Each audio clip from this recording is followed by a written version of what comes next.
Welcome to the Fix with Bang Bang Buckets And not the coach. for your weekly EFC Fix. Bang Bang.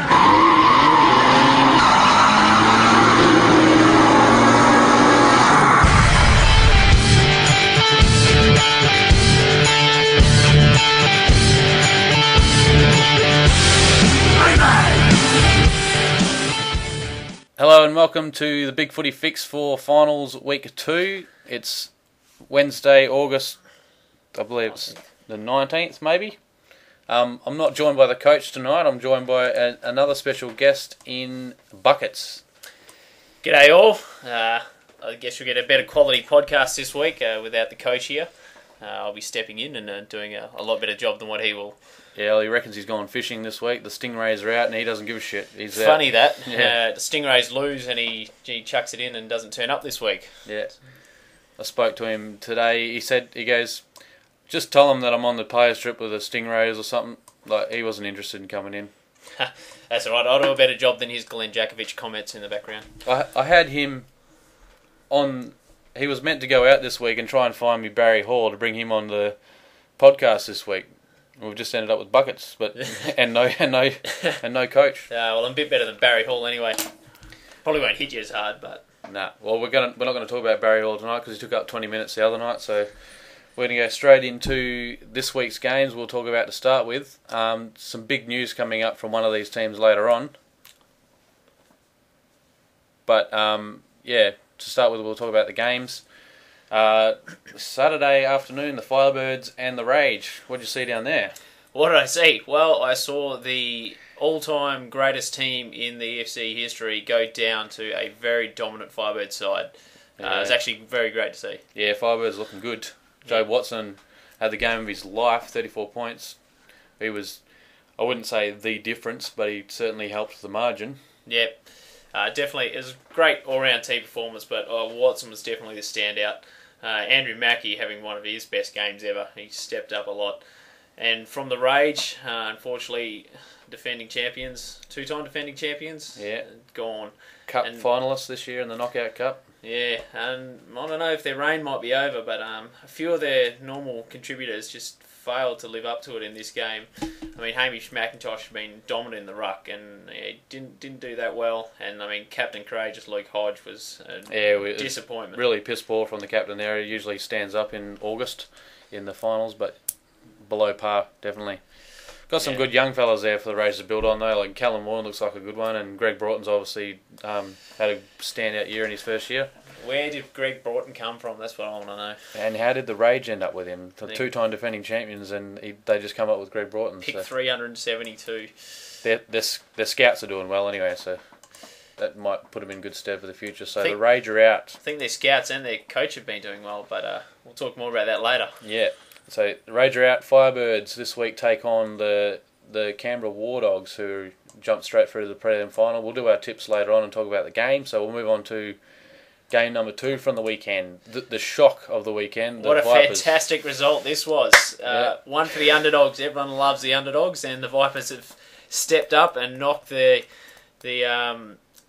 ladder leaders at the end of the year, knocked them off the perch by a couple of points in a thrilling game at the Adelaide Oval. It was, yes, from my point of view, it was great to see as a neutral spectator. Yeah, Stingrays just can't win a game when it comes to the finals. They just, I hesitate to call them chokers because... No, don't hesitate. Call them chokers. All right, chokers. There's something fairly lodged in their throat when it comes to August action.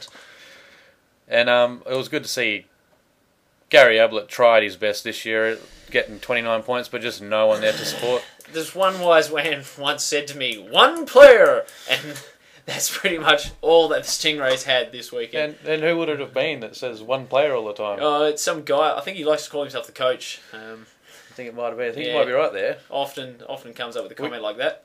We should get him on the podcast and see what he has to say. He'd be good on the pod. No, he wouldn't. He's shocking.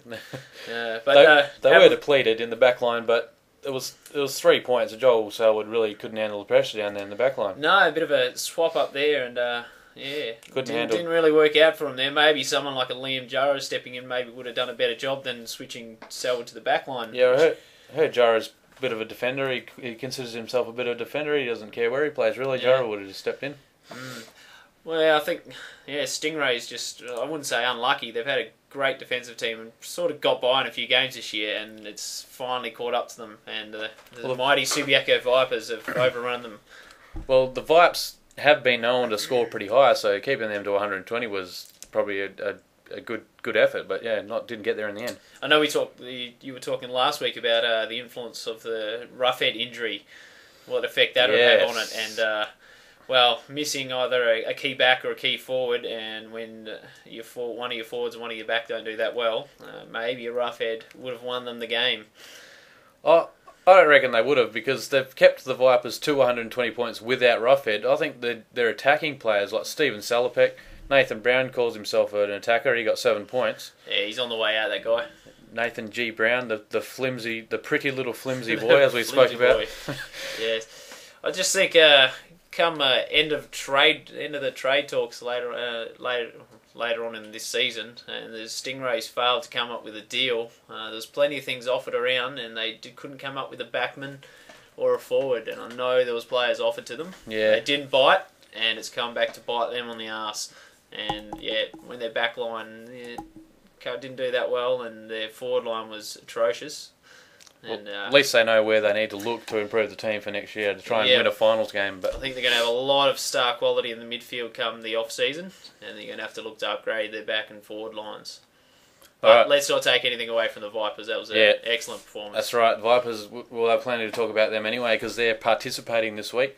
We'll lay off the Stingrays now. So cheers, Coach, if you're out there listening in Evo land. We're going to move right along. We'll look at the Vipers later on when we look at this week's matchups. But next, we want to talk about the bombshell that was dropped. I don't know if anyone out there has actually heard, but Guy McKenna has been sacked as the Sydney Rage coach. We talked about a sacking a couple of weeks ago, which I was shocked at, but this one just blew me away. Two-time premiership coach just getting the flick. I don't understand the reasons. I haven't been caught up to date on it. All I've heard is that he's been sacked. Yeah. But yeah, for a guy that's got one of the better win-loss ratios in EFC history, and two-time defending, premiership coach, just to get the sack like that after making it this far with the way the results have been going this year, I thought was a good effort. They still have had one of the highest scoring teams, but the results just didn't go their way this year. Well, they finished in 6th position, so they won the game last week that they were favoured to win at home. They've gone to Melbourne and lost against the Firebirds, who are a top 14 this year, so I can't understand. They haven't underperformed from where they were at on the ladder or anything like that during the finals. Just, a bit more inconsistent than in previous years, and that's what eventually has cost them. But we're all looking for the Rage to just come to life somewhere in the season, and we just thought it was just going to be in August, and didn't eventuate. I guess for the teams like the West Sydney Fury and the Brisbane Predators out there, looking for maybe an upgrade in the coaching department. Well, so if you're listening out there, owners, and I've got the stats here. You just can't see them at home, but these are the what is it? 7 coaches in EFC history that have got a winning percentage of over 50%, and Guy McKenna's number 4 on the list. I was actually surprised he's number 4, but he's number 4 on the list. So there's only 3 other coaches out there with a better record, and none of those coaches have won premierships. No, so pretty close to 60%, and the other 2 above him are not that far away. Well, I'll go down the list. We've got Nathan Buckley is actually the winningest coach in EFC at 64% from 39 games. Glenn Archer from the Stingrays hasn't won a finals game. He'd probably be the winningest coach with a finals win, but he's at 62%. Nigel Smart at 61.2%, and then Guy McKenna at 58%. Followed by Hurd at 56%, Jakovic at the Vipers at 53%, and your boy, Peter Sumich at 51%. Yes, about a 50-50 there.